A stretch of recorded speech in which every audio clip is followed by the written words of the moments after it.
all these people online would be like, 6-figure launch, 7-figure launch, you know, I've made 7 figures with this course. And I'm like, yes, but what you're not telling people is like, what's your profit? Every single thing that we've learned by being in the other rooms is the reason that I had to, like, even like who I hired and why I hired, the investments that I've made, it's all from surrounding myself with other people who just think differently. There's people that are like, I have a problem. I've been recently informed that I'm gonna owe a lot of money in taxes. Everyone should be in a mastermind. Okay. But sometimes you walk into the wrong mastermind. Welcome to Life Changing Money, a podcast all about one of the most taboo topics in the world, money.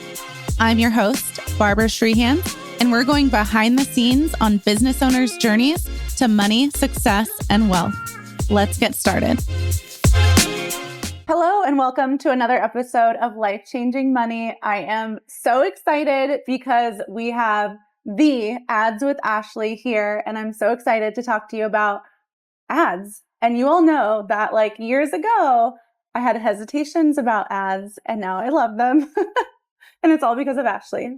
So I will admit, I did find Barbara like naturally, like I would say organically. So it's a word of mouth thing. I went on Instagram and I typed in tax strategy because I knew I needed it. I was like, oh my gosh, the business has grown so quickly. And that immediately I'm like, I just want to find someone that I trust that is very, very smart. And immediately like the trust factor was there. And I went down on a loop and just learned so much. I was so excited to work with you. So I feel like I was one of those people, like I immediately was like, all right, how do I work with her? Went to the link, started the process. And since then now you've saved what, 6 figures on taxes at minimum so far. Yeah. So yeah.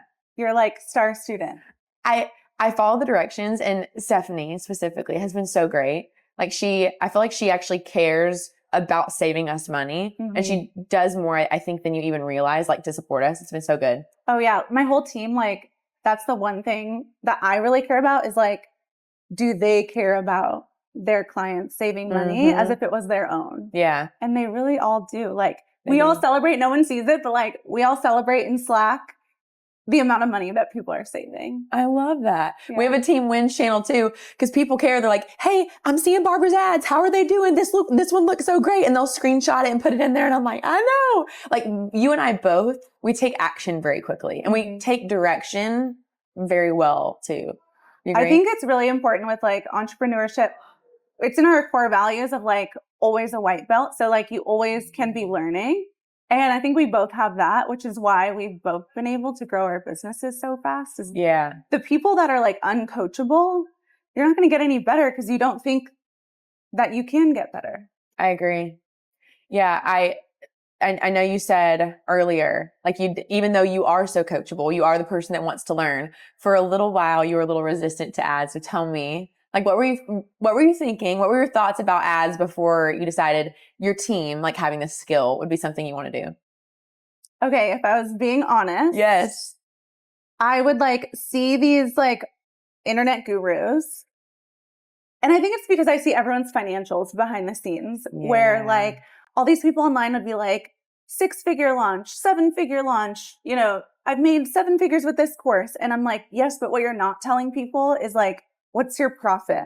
I know. And so many people have a hard time with profitability when their ads are not working. And so that's all I saw in my business until you came around, and then I saw your finances and I was like, maybe it works.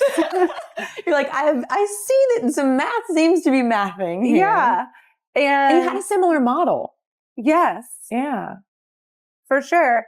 So I was like, okay, as long as my team can learn through your course and like implement it, then we can try it. Like, what's the worst thing that can happen? Yeah. So for our first launch that we did with ads, we did the exact same launch that we would do without ads. Like we did nothing different there. Cause I was like, if anything, at least we have our organic launches that we know work every time. Totally. We just happened to throw fuel on the fire with the ads, and they did work.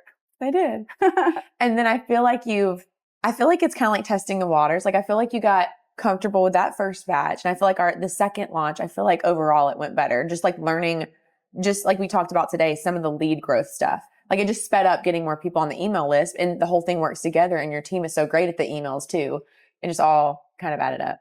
Well, every time you launch something, I think you learn something and you can tweak. Like we were even talking downstairs. We're at Ashley's retreat right now in Florida, which is why you can see beautiful 30A. I love it. Behind us. But like all of us were talking about the little tweaks that we do in our own launches. And someone would be like, what about this? Or putting the checkbox here or adding this to the form. And we're all like, there's so many things we could do. So many things. You know, I hadn't thought about it until you said it a second ago, but your immediate, when you were thinking about like advertising in general, your immediate first thing was profit. Yeah. Because like that is actually at the core of everything that it is. It's like once you have the profit, then that's what, you know, you're getting taxed on. So it's just so funny. Your default is like, is the math thing? Because you're a numbers expert. Yeah. Yeah. Always. So with where you're at in your business, both of us have had the similarity that we have grown a large team. The business has grown on average quicker than most people's. I feel like how you believe about what's possible for you and how you've invested in yourself, not just with this, but with so many things, has like being in a room of other environments and learning has like sped up where you're at. Do you agree? Like, yeah, I would not be where I am today had I not invested into the right rooms. Yeah. Like I've probably spent over $1 million in mastermind groups. Wow. But it's to be around the people like that you want to be. Yeah. And how do you like step into that identity if you haven't seen someone do it before? Like I didn't have the role models growing up. I didn't have anyone in my family that had been an entrepreneur. Like I have no idea. I had no one in my family that even invested like $5K into a program or $10K. Totally. And so just getting in the rooms to see what's possible. Yeah. And same for you. Like it seems like have not hesitated being in those rooms. Yeah. I feel like I just absolutely know beyond a shadow of a doubt, other people are smarter than me. Like even last night watching you drew this like quadrant on the board because something so simple to me, like something so confusing to me, like she simplified so well. And like, I think you probably think this about money things and I think this about ad things. We think, of course people know this. Like, of course this is so simple. Yeah. And like, even when we were talking about the cost per lead, like Barbara and I were talking about how not every lead should be treated the same. So there's people that optimize towards a cost per lead and there's people that optimize towards the person that will pay the most, like a target return.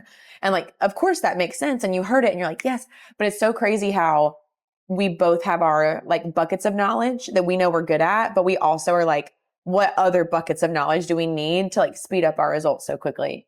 Well, and if we are so good at exactly what we do, if we spend any time like outside of that, of like our zone of genius, we're just wasting money. Like water is spilling out of the bucket and you are wasting profits and wasting growth. So like spend all the time you can on your expertise and revenue generating activities and outsource as much as you can to other things, which as you've grown, like you've learned to do that as well. Yeah. And like, I love, cause you're maybe like a year or two behind from starting your business when I started mine. And I remember being at the 12-person team. Yes. And we were like sitting around and being like, where are we going to be next year? And everyone's like 25. And I was like, no way, guys. Like you guys are crazy. And then next year we'll be at 25. So I hope you're ready. Oh my gosh, I'm manifesting it. I want it. Like the team and I were talking like this time last year in this house, there were 3 of us and now there's 11 total. There's 12 that starts on Monday, but it's like the exponential growth.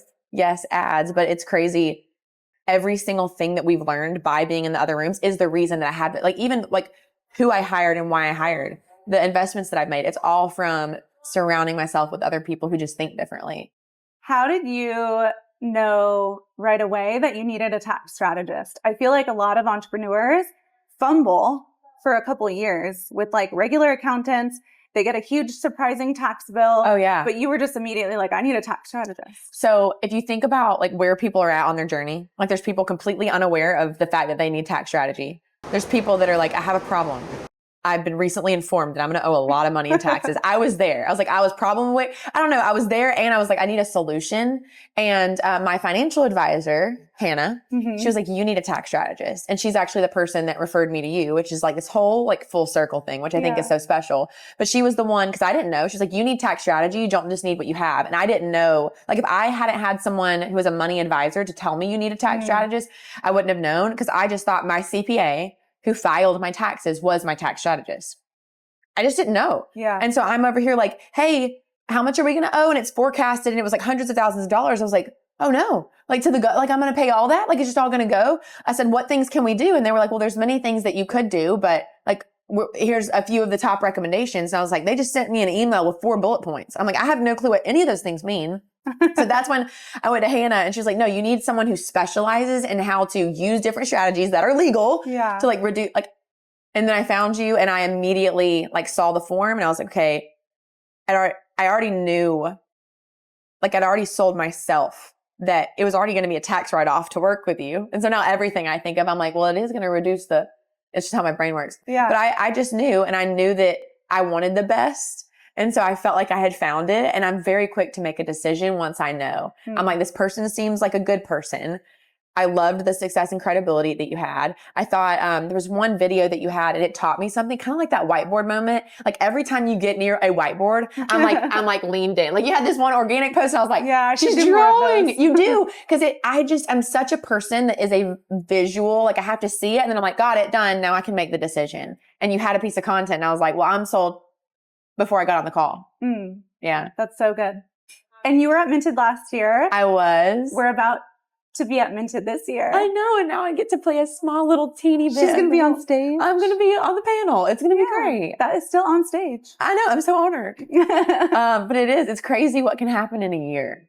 What was something you took away from last year's event? Oh my gosh. All the real estate stuff that I thought was too, I thought it was too complicated. Like I knew in my brain, I said, one day I will have real estate. And then I heard you just so simply, like, I think you said like the number of like doors or properties you have. And I looked at Kyle, I was like, how many did she just say? Over 600. Yeah. I was like, what did she just say? And I was like, I was like, that is impossible. So for a moment I was like, God, yeah, I'm definitely not ready for that. But then throughout the day, like I got to hear from the panel, I got to hear from you, and I love the open Q&A that you did. And I started to realize, I'm like, wait, this is possible. And I didn't realize how the math, because I'm such a numbers person and I wanted to see how even investing something that's like a long-term gain, because you have to think about it. My brain is kind of instant gratification trained because when I put $1 in, I know that I can get 5 out. So I was telling myself, this is not instant gratification. I'm supposed to put this money in and like expect it to work like 5 years from now. My brain was struggling because I told myself, I'll just spend more on ads. And Kyle's like, no, we need to diversify. But it will save you now.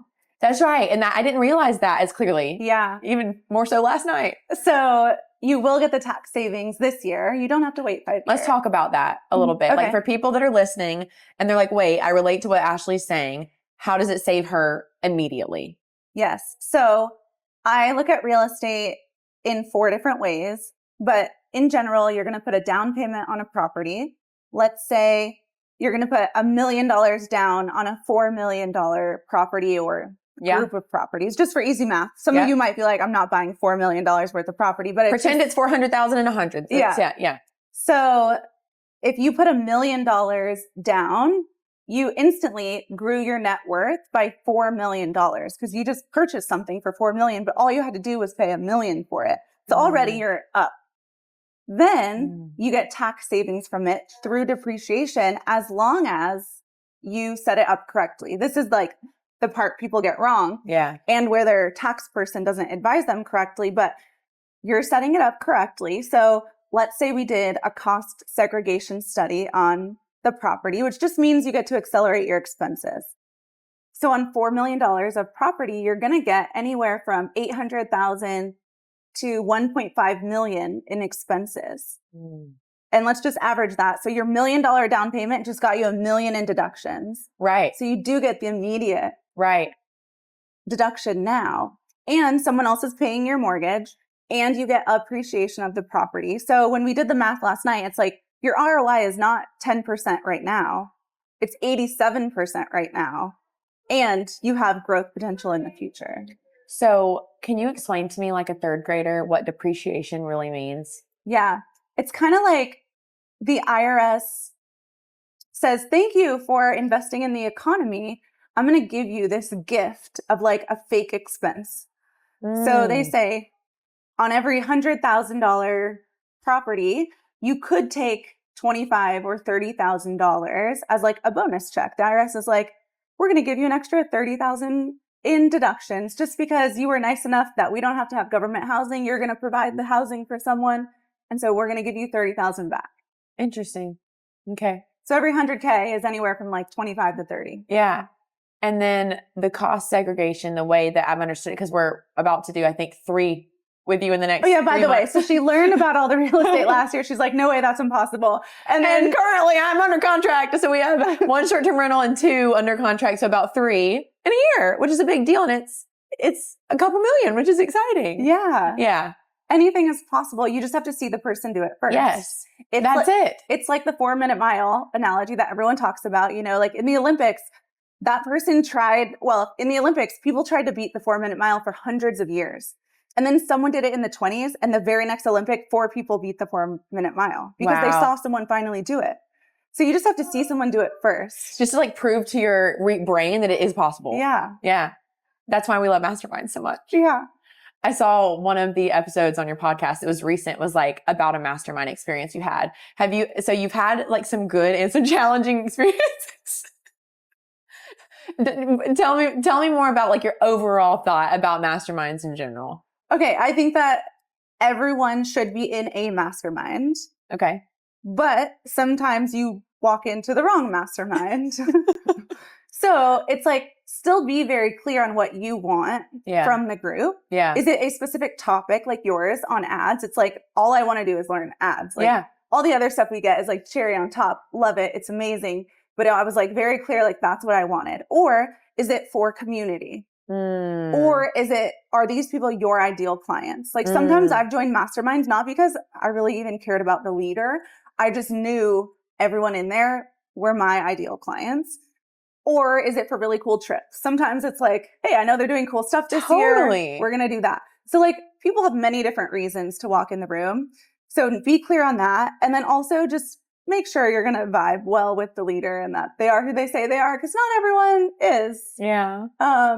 I feel like you are. And you are. I've got, even just our walk on the beach this morning, I'm like, you're such a good person. Oh. And like it really matters to me. If I love paying money for value, but especially when I'm like, there's value and there's like a heart human that like I want to support, you know? Thanks. Yeah. I feel the same for you too. Good. I'm glad.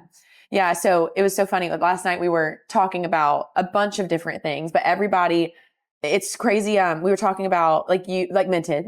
We were talking about, Barbara's excited about her event because she sold it out. It's like a big deal. It's like what is it? A 100% increase year over year, 100 to 200. Mm-hmm. That's a big deal. How do you feel, by the way? I feel really good. I don't think I've sat down to really feel it. I've like been like, oh, that's really cool. But I need to like, I don't know that everyone realizes like you have to hold so much space for yourself and your business and like the vision of something, whether it's an event or like just launching a course or hosting a retreat like that. Like you have to hold the vision for so long to be like, is this going to work? Are people going to come? Like, is it going to be successful? And then when like the first thing happens where it's like, yes, we sold out. And the next step is we have to have the event. But it's like the capacity for your goals. I feel like one thing I struggled with in my business was, and I'm working on it. I even had a moment today where I like practiced what I said I wanted to do. We're going so fast. We're going and growing so fast. We're managing so many responsibilities and team. Your team is how large now? 33. Okay. Yeah. That's a lot of responsibility and weight. And you want to deliver so good at this event to everybody that comes. And sometimes I say like, we don't take time to like smell the roses for a second or like hear the ocean. Mm-hmm. And so I've really been working on that. It's like, the photographer actually looked at me. We were down there sitting on the balcony, and I'm sure you're going to have this moment at Minted, but she looked at me and she's like, you should be so proud of yourself. And I just looked around, and it's like, sometimes we forget, like we should be so proud of what it took to get like the C class that we talked about. Like there's so much that goes on that people don't see. Mm-hmm. That was my one thing when we were having like a team meeting after Minted last year. It was like, what was one thing you would change? And I said, I wish I would have just stood on stage before I said anything and just like took everything in. Yeah. Because I wanted to, but I was like, don't cry on stage. I know. So I didn't, but I think this year will be crazy to see it that big. Yeah. It's just not a lot of what you and I have worked so hard to accomplish. It's like your brain needs, I read that in order to keep going, your brain needs the dopamine hit or the satisfaction that says like you've done the thing. Like it has a reward center. And sometimes we like overlap it. We're like, okay, good job. That was really exciting. Yay. Next. And then we go to the next thing. It's like the brain actually needs a moment to be like, reward, you did the thing. Yeah. So I'm working on that too. How, when you started your business, were you okay with investing into such big things so quickly? I honestly, oh my gosh, I was so insecure for a minute, but like, did I tell you about the moment that like someone like looked at me on the Zoom call? I don't think so. Oh gosh. So I was on a masterclass, and you got to ask a question, and the girls had made millions of like a couple $1,000,000. And I just knew, like I watched them. I'm like, I'm so hardworking, and I know that I have like the skill. Like I just knew it. Like I was sold that I had the brain. I just didn't know how to get people to trust me, that I could really help them. And so we were on this Zoom call, and you had to ask a question. I raised my hand, and I told them my pricing, and they looked at me and they were like, do you even value like your expertise at all? Ooh. And I had to turn the camera off mute because no one had asked that, because they were like, because I just want you to know, like, we see the value and we feel like you're charging a fraction. And they were like, we wouldn't pay for that because we wouldn't assume it would be valuable. And you know that you can help people like us, but we don't believe it because of your pricing. And I just remember I was like, someone that I respect that would not lie looked at me and just said, I believe in you. And that one thing was what I needed. Because I think Kyle could say it, I could say it, my mom could say it, but like I needed someone I respected to be like, no, you can do this. And it's just this one thing. So then I was like, well, I don't have any money. I called Chase Bank, got 2 credit cards, like sold the lady on the phone. I did not have the money. It was $50,000 and I didn't have it. And I went to Kyle and I was like, if we have to sell the house, if we have to move in our pay, like worst case scenario, I spend the $50,000 and we don't make $1 back. Like, are we going to be okay? And he was like, we can go back to apartment. It's gonna be fine. But, that was like my first domino. A lot of partners would say that. I know. Yeah. Well, his initial reaction was like a trauma response a little bit. Like he was like, what happened today? They said what? And I was like, well, I this is what happened. And then I went into my closet and I felt like God said, I have faith with my words, but not my money. And I feel like you can say you have faith, but like doing it and like demonstrating that is what faith is. And so I just had this, I truly believed that God said, I have it all figured out for you. You have to like have this obedience. And so I told Kyle that. He was like, well, I'm more scared if God really spoke to you if we don't do it. I'm like, what's he going to do? We didn't know. And he was like, we're going to be okay. He's like, at the end of the day, he trusted me. And then that one little demonstration of trust being so fruitful led to a 6-figure investment, another 6-figure investment. And then the moment I saw you, I was like, I was just ready because I trusted you. It's like a trust thing for me. Yeah. Like I have this discernment. It's like, do I trust this person?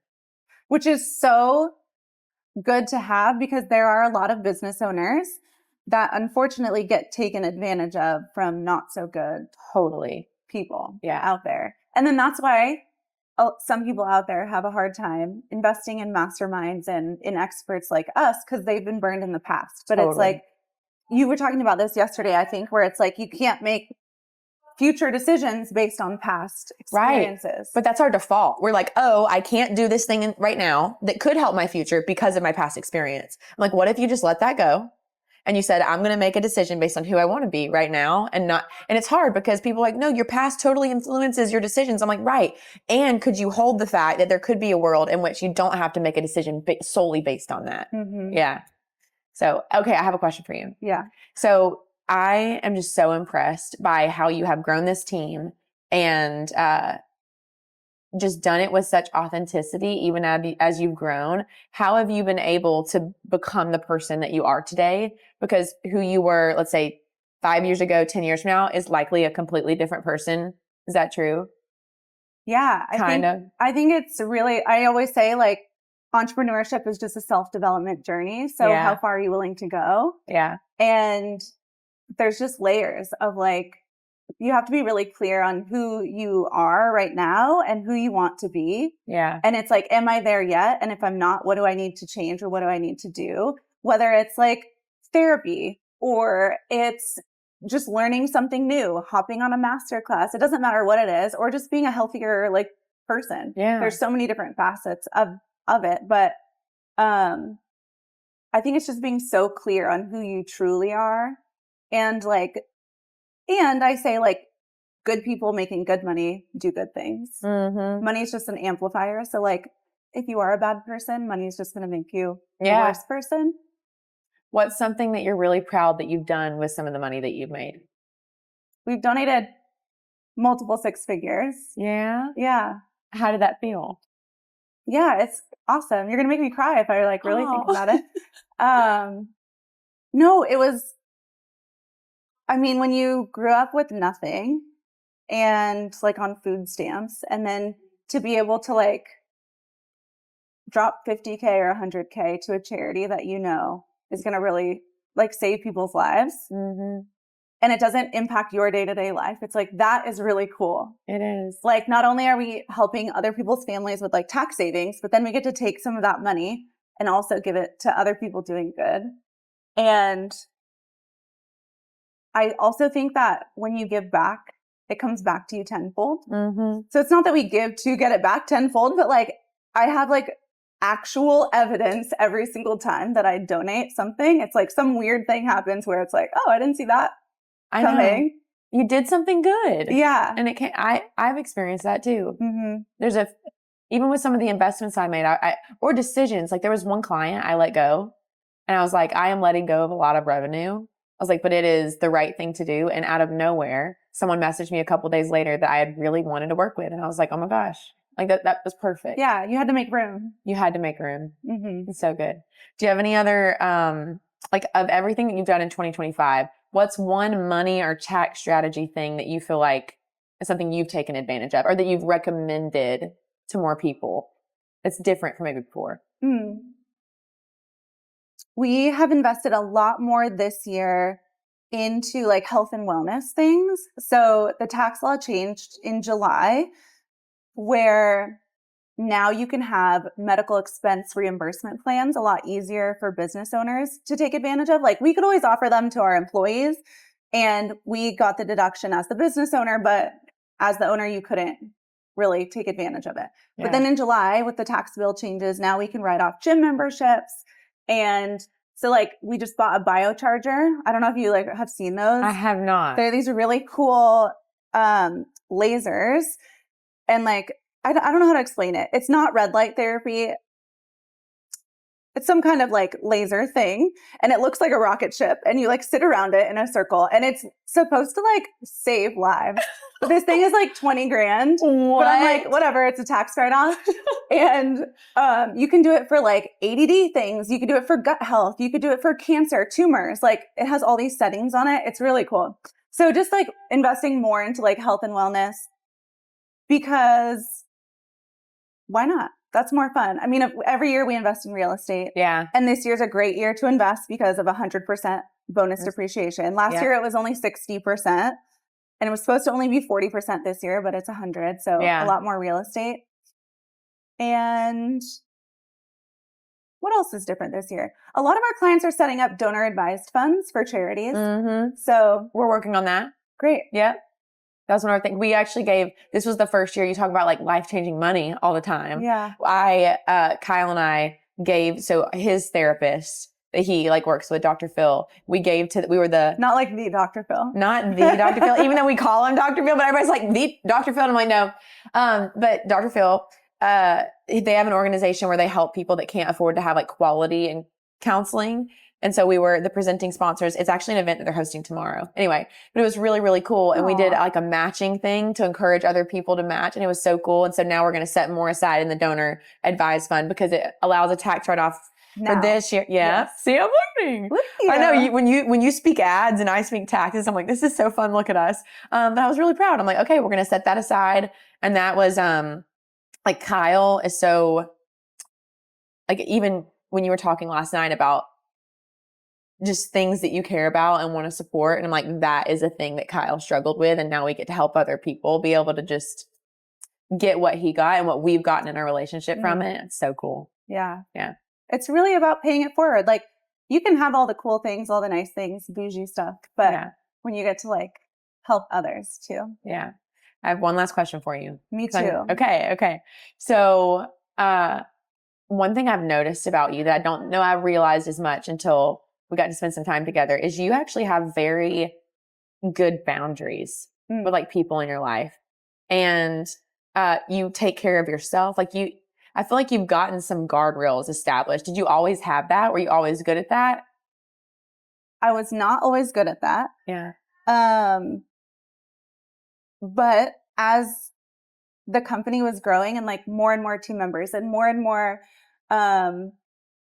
commitments that I had and speaking engagements and travel and all the things, it's like I burnt out. I think most entrepreneurs go through that cycle of like, I did. We all get warned, right? We all get told like, do all these things to create boundaries and say no to things. And I know, but we don't listen until we get burnt out. And I had melanoma before and it came back. And that's when I was like, okay, I'm like stressing my body out way too much. Wow. And so then that's really when I was like, okay, I have a really strict schedule. I only take meetings on these days during these times. If it's outside of that, we're going to ask the person, can they adjust their schedule for it, or it's a no. Yeah.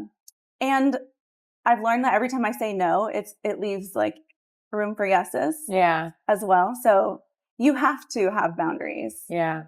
I've slowly learned because I did burn a good bit. And then I was like, I can't keep going like this. Like I'm changing my approach for 2026, like with my calendar and how we're scheduling it out. Like it's going to leave room for opportunity, but I want it to be like a heck yes opportunity versus there's like this desperation of fear that the money's going to go away. You know what I mean? Yeah. I'm like, I want to pad the lead so much. And so I'm like, I just want to make sure because I care. And I talked to my mom about this.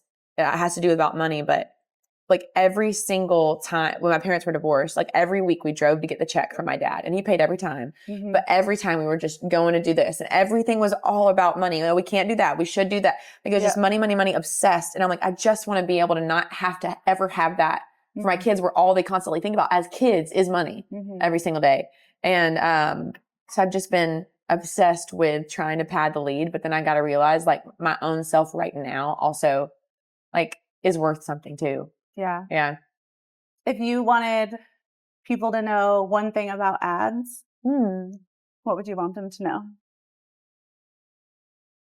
That them or someone on their team can do it. And it's not as foreign and like tax strategy, like it needs to be diversified.